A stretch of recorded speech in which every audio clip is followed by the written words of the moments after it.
इन 12th question हमारे पास ये है कि a die is tossed thrice, find the probability of getting an odd number at least once.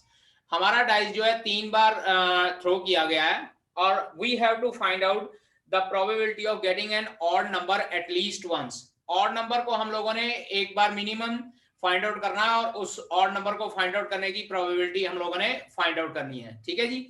तो यहाँ पे किस तरह से करना होगा, because a die is thrown thrice। अब मेरी एक बात सुन लीजिए ध्यान से, ये क्वेश्चन हम लोग क्या है कि इसके 216 आउटकम कंसीडर करके भी सॉल्व कर सकते हैं या इसके हम लोग सिंगल डाइस के अकॉर्डिंगली भी फाइंड आउट कर सकते हैं।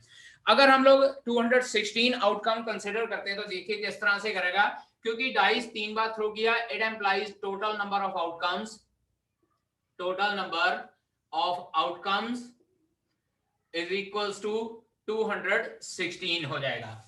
अब यहां पे हम लोगों को ये कहा गया है कि find out the probability of getting an odd number at least once।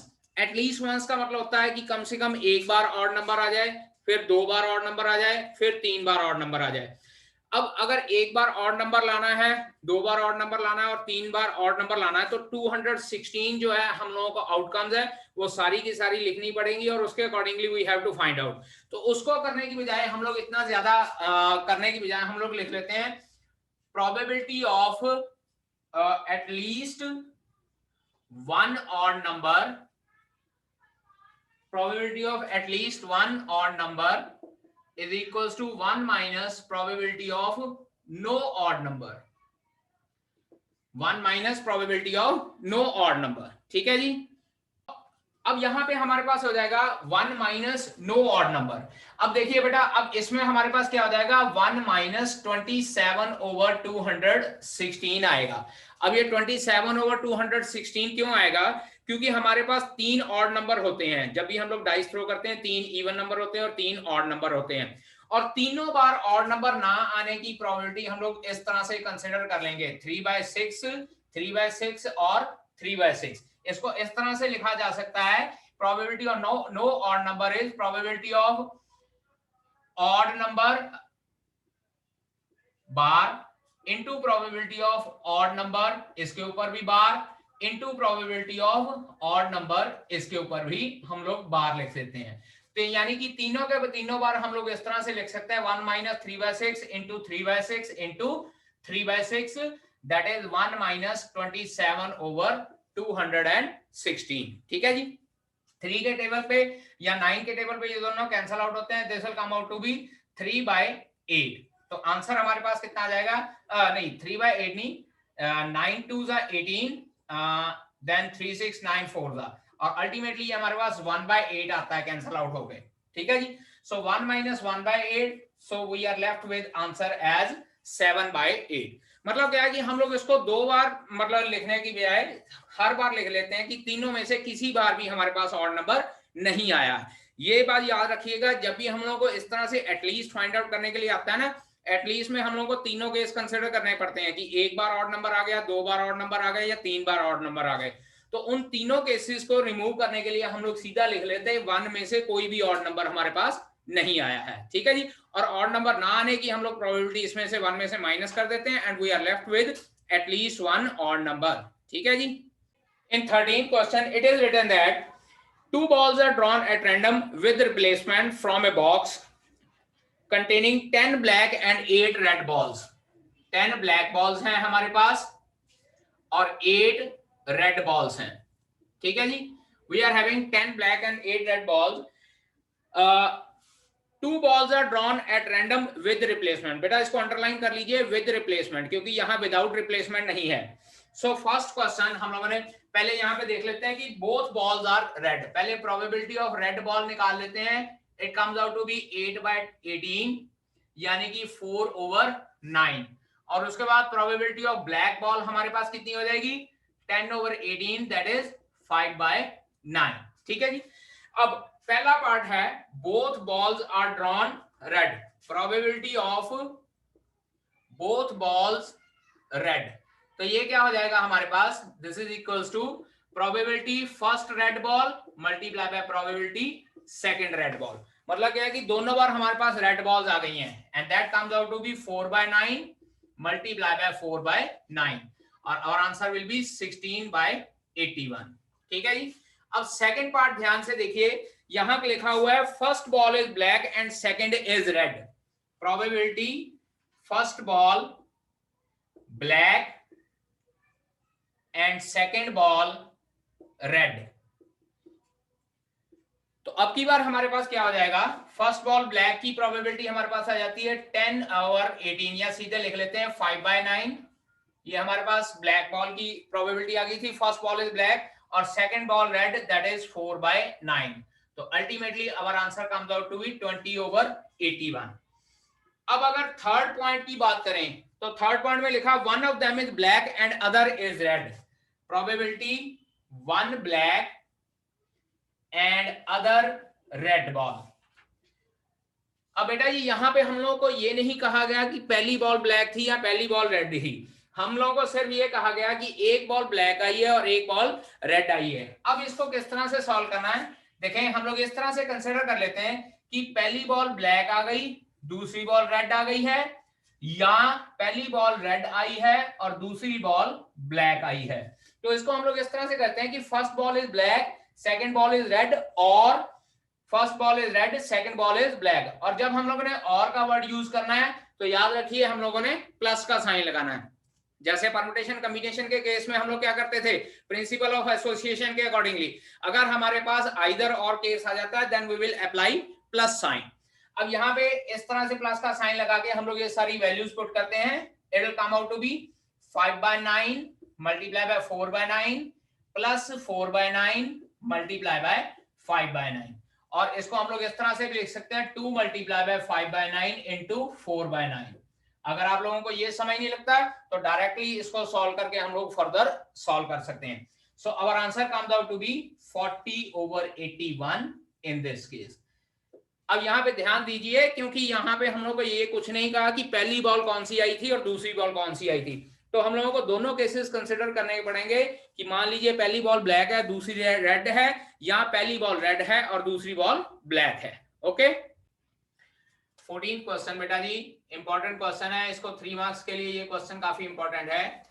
It is given that probability of solving specific problem independently by A and B। बेटा अंडरलाइन कर लीजिए independently वर्ड, यहाँ पे A और B हम लोगों को independent event given है।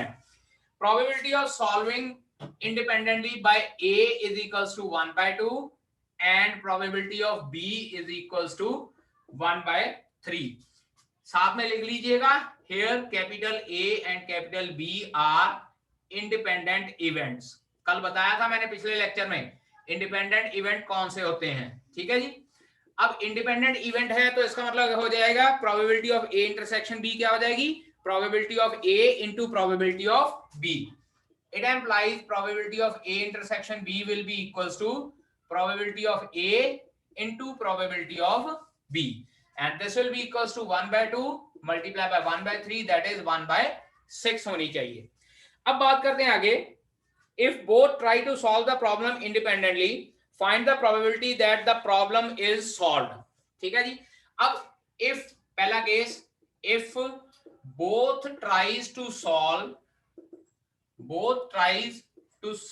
the problem, both tries to solve the problem independently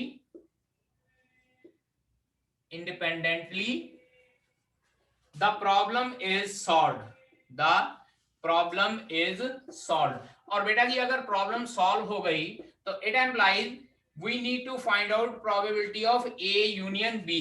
probability of A union B मतलब क्या है कि आइदर ए ने सॉल्व कर ली हो और बी ने सॉल्व कर ली हो और दोनों ने सॉल्व कर ली हो। क्योंकि इंडिपेंडेंटली सॉल्व करने का मतलब है मान लीजिए कोई क्वेश्चन दो स्टूडेंट को दिया जाता है और मैं कहता हूं कि क्वेश्चन सॉल्व हो गया, तो क्या सिचुएशंस हो सकती हैं, सिचुएशन ये हो सकती है कि पहले पर्सन ने क्वेश्चन सॉल्व कर लिया या दूसरे क्वेश्चन पे स्टूडेंट ने क्वेश्चन सॉल्व कर लिया या दोनों ने ही सॉल्व कर लिया। तो ये सिचुएशन हम लोग ए यूनियन बी के साथ कंपेयर करते हैं and this will be equals to probability of A plus probability of B minus probability of A intersection B. और probability of A intersection B की वैल्यू हम लोग ने 1/6 निकाली है. So our answer will be 1/2 plus 1/3 minus 1/6. इसको solve करते हैं. दिस इज 6, 2 3 जा, 3 2 जा, और यहाँ पे 1 आ जाएगा. तो अल्टीमेटली जब इसको सॉल्व करते हैं तो our answer comes out to be 2/3. Means to say situation क्या है, प्रॉब्लम सॉल्व हो गई है. बेटा इसको हमेशा इस तरह से कंसीडर करना है कि if the problem is solved, either one of them is solved और both of them is solved. ठीक है जी. अब यहाँ पे इसी क्वेश्चन का सेकंड पार्ट देखिए ध्यान से. सेकंड पार्ट में ये कहा हुआ है exactly one of them solve the problem. अब देखिए यहाँ पे ये नहीं कहा हुआ कि दोनों में से किसी ने भी सॉल्व कर ली या दोनों ने सॉल्व कर ली. वो सिचुएशन नहीं कंसिडर करनी, दोनों ने सॉल्व कर ली. Either one of them solve the problem means पहले स्टूडेंट ने सॉल्व कर ली है तो दूसरे ने नहीं सॉल्व की, या दूसरे स्टूडेंट ने सॉल्व कर लिया और पहले स्टूडेंट ने प्रॉब्लम सॉल्व नहीं की है. तो अब जब सेकंड क्वेश्चन, इसका सेकंड पार्ट हम लोगों ने ट्राई करना है. What we need to write down, see here, if exactly one of them solved, probability, second part, probability exactly one of them solved the problem, one of them solved the problem. ठीक है जी. this will be equals to probability of A into probability of B bar plus probability of B into probability of A bar. बेटा G B bar और ए बार मतलब क्या है, उसने problem solve नहीं की है. अब यहाँ पे देखिए अगर प्रोबेबिलिटी ऑफ बी 1/3 थी तो प्रोबेबिलिटी ऑफ बी बार क्या हो जाएगी 1 - 1/3, probability of not happening an event, and that comes out to be 2/3. इसी तरह से प्रोबेबिलिटी ऑफ ए 1/2 है तो प्रोबेबिलिटी ऑफ ए बार भी हमारे पास क्या हो जाएगा 1 - 1/2, दैट इज 1/2. ठीक है जी. अब ये सारी वैल्यूज इसमें पुट करनी है. So probability of A is 1/2 multiplied by B bar 2/3 plus probability of B that is 1/3 multiplied by 1/2. Solve करते हैं. It will come out to be 2/6 plus 1/6. 6 नीचे आ जाएगा LCM 2 plus 1 that is 3/6. So ultimately our answer comes out to be 1/2, that both one of them, exactly one of them solved the problem. Read English newspaper 16th question and 20% read both Hindi and English newspaper. देखिए यहाँ पे मैं लिख देता हूँ probability of capital H. capital H denotes जो student Hindi newspaper पढ़ते हैं. That will come out to be 60/100, या you can say that it will be, चलो 60/100 ही रहने देते हैं, कैलकुलेशन थोड़ी इजी रह जाएगी. उसके बाद probability of English newspaper that is 40/100. And probability of reading both, that is E intersection H, is equals to 20/100. Now first part, a student is selected at random, find the probability that she reads neither Hindi nor English. अब यहाँ पे probability of neither Hindi nor English newspaper. ठीक है जी. So it will come out to be probability of Hindi union English whole complement by De Morgan's law. And this will be equals to 1 minus probability of H union E. So यहाँ पे H union E का formula लगाते हैं. This is equals to 1 minus probability of H plus probability of E minus probability of H intersection E. इसको solve करते हैं. This is 1 minus 60/100 plus 40/100 minus 20/100. और ultimately बेटा जी इसको सॉल्व करते हैं. It will come out to be 1 minus 80/100 और ultimately our answer comes out to be 20/100, that is 1/5. ठीक है जी. यहाँ पे find the probability that she reads neither Hindi nor English will come out to be 1/5.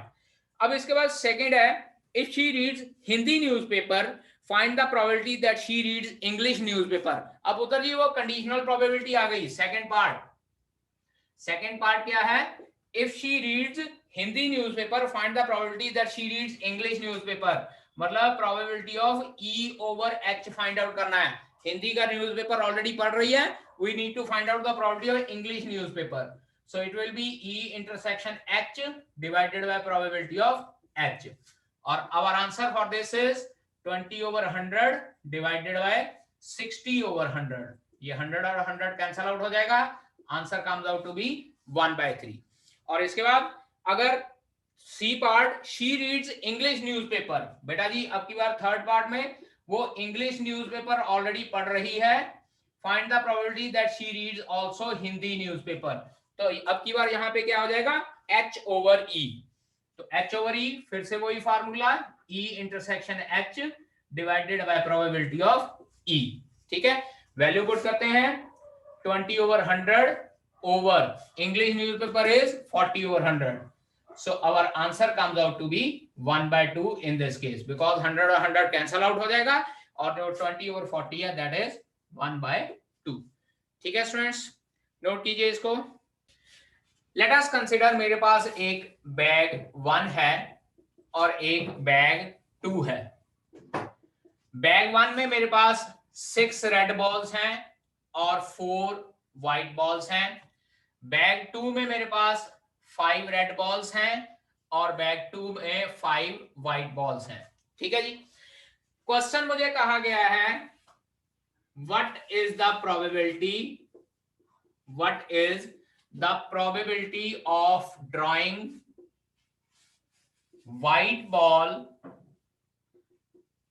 Ball from bag 1। Second part ये तो हुआ first part, और सेकेंड पार्ट फ्रॉम बैग 2। अब बेटा अगर इस तरह से सिचुएशन हम लोगों को गिवन है तो हम लोगों को पता है कि बैग 1 में मेरे पास 4 व्हाइट बॉल्स हैं, तो यहां से प्रोबेबिलिटी ऑफ व्हाइट बॉल्स कितनी आ जाएगी मेरे पास, 4 over 10 दैट इज 2 over 5। अगर बैग 2 की बात करें तो यहां पे मेरे पास प्रोबेबिलिटी ऑफ व्हाइट बॉल कितनी आ जाएगी, 5 over 10 दैट इज 1/2। ठीक है जी, ये तो है हमारे पास सिंपल प्रोबेबिलिटी। सिंपल प्रोबेबिलिटी में हम लोग को क्या गिवन है कि we have to select the bag first and then we have to select the required ball, जो हम लोग को जिसकी प्रोबेबिलिटी फाइंड आउट करने को कही गई है। अब बेस थ्योरम क्या है कि बेस थ्योरम इसके रिवर्स के साथ डील करता है। रिवर्स के साथ कैसे डील करता है कि यहाँ पे फॉर बेस थ्योरम में हम लोग को ये कहा गया है कि one of the bag is selected, ये नहीं बताया हुआ कि कौन सा बैग सिलेक्ट हुआ, and a ball is drawn from it and it is found to be white. What is the probability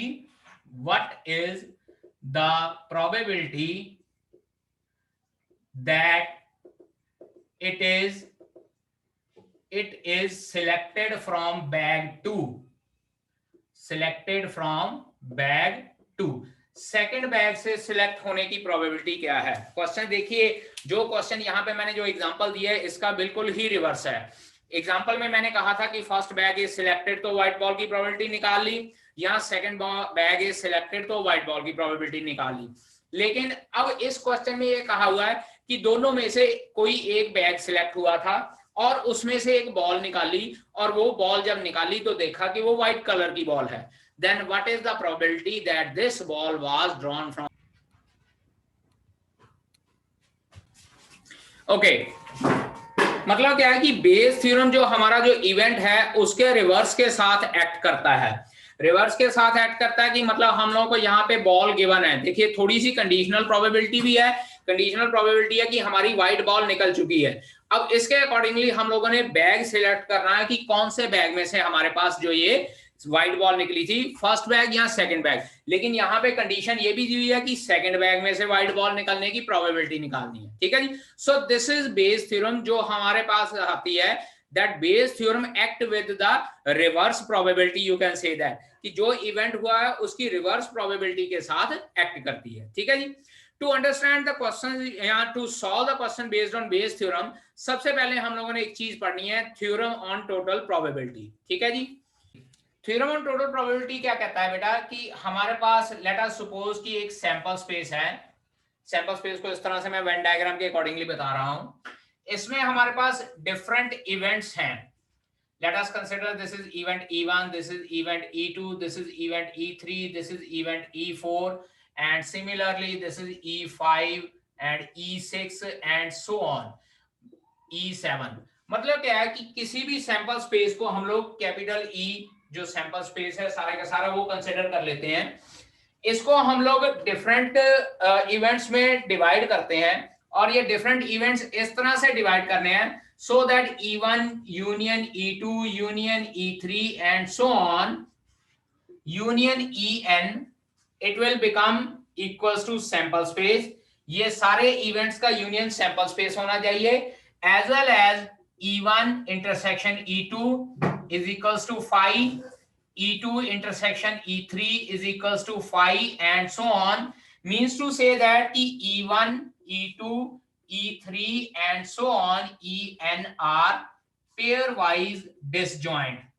pairwise disjoint, pairwise disjoint का मीनिंग होता है बेटा जी कि किसी भी इवेंट का किसी दूसरे इवेंट के साथ अगर हम लोग इंटरसेक्शन फाइंड आउट करते हैं तो वो एम्प्टी स्पेस आना चाहिए। पेयरवाइज डिसजॉइंट मतलब उनमें कोई भी कॉमन एलिमेंट नहीं होना चाहिए और ये सारे के सारे इवेंट मिलाकर हमारे पास सैंपल स्पेस बनना चाहिए। अब इसके बाद थ्योरम ऑन टोटल प्रोबेबिलिटी कहती है कि अगर इसके बीच में मैं कोई इवेंट कैपिटल ए ले लेता हूं, मान लीजिए ये मेरे पास डिफरेंट इवेंट हैं, तो अगर कैपिटल ए कोई इवेंट ले लेता हूं then what will be the probability of that event capital A. Condition फिर से बता रहा हूं कि सैंपल स्पेस को इस तरह से डिवाइड करना है सारे इवेंट्स में कि इवेंट्स सभी इवेंट्स का जो यूनियन है वो सैंपल स्पेस के बराबर आना चाहिए, लेकिन वो सारे के सारे इवेंट्स आपस में पेयर वाइज डिसजॉइंट होना चाहिए। मतलब क्या है कि उसके साथ ज्वाइन आपस में इनका कोई भी एलिमेंट कॉमन नहीं होना चाहिए। अगर कोई भी एलिमेंट कॉमन हो गया तो फिर प्रॉब्लम हमारे पास क्रिएट हो जाती है। तो now what will be the probability of event capital A, that will come out to be probability of E1 into probability of A upon E1। Probability of E1 मतलब E1 इवेंट हो चुका है, उसके बाद A की probability E1 हो चुका है। Similarly plus probability of E2 into probability of A over E2, then probability of E3 into probability of A over E3 and so on so on so on probability of En into probability of A over En। मतलब क्या है कि जब sample space को ये सारे events में divide कर दिया तो ये सारे इवेंट्स की कुछ ना कुछ प्रोबेबिलिटी आ जाएगी। तो उसके बाद अनदर इवेंट कैपिटल ए की प्रोबेबिलिटी क्या हो जाएगी, that will be probability of E1 into probability of A provided E1 has already occurred, probability of E2 into probability of A over E2। मतलब क्या है कि सेकंड A की probability provided E2 has already occurred. So this is the probability of event capital A and is known as probability of या theorem on total probability. मतलब क्या है कि जितने भी इवेंट्स एसोसिएटेड होते हैं उस इवेंट के साथ उन सभी का हम लोगों ने एडिशन फाइंड आउट करना है। ठीक है जी। अब इसके बाद बात करते हैं बेस थ्योरम की। Let capital E1 capital E2 and so on, या कह सकते हैं कि if E1 E2 E3 and so on En are n non-empty events such that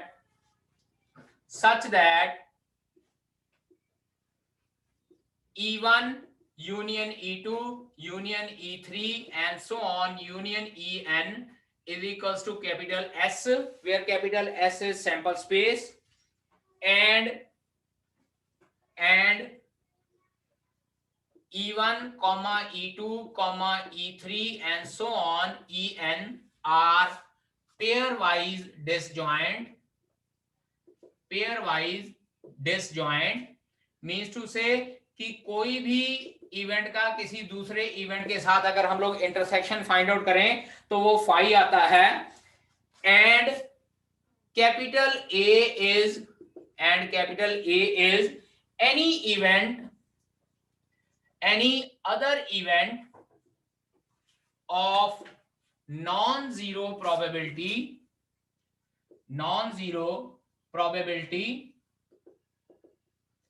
then probability of EI over A is equals to probability of EI into probability of A over EI divided by probability of capital A, या इसको हम लोग इस तरह से लिख सकते हैं, divided by probability of E J into probability of A over E J. Summation का साइन डाल देना, I varies, J varies from 1 to n। मतलब क्या है, न्यूमरेटर में हम लोगों ने उसी इवेंट की प्रोबेबिलिटी, कंडीशनल इवेंट प्रोबेबिलिटी लगानी है, डिनोमिनेटर में सारे के सारे इवेंट्स का टोटल सम लगाना है। चेक कीजिए, कंडीशनल प्रोबेबिलिटी में हम लोग लगाते आए हैं कि what is the probability of A provided that E1 या E2 हैज ऑलरेडी अकर्ड, लेकिन यहाँ EI ओवर ए है, मतलब देख लीजिए रिवर्स प्रोबेबिलिटी है। राइट हैंड साइड पे जो फॉर्मूला है उसका reverse formula left hand side पे है। तो बेस थ्योरम क्योंकि हम लोगों के पास जो है रिवर्स प्रोबेबिलिटी के साथ एक्ट करती है, तो इसलिए इसका फॉर्मूला हम लोग रिवर्स फॉर्म में लगाते हैं। ठीक है बेटा जी, इसको नोट कर लीजिएगा।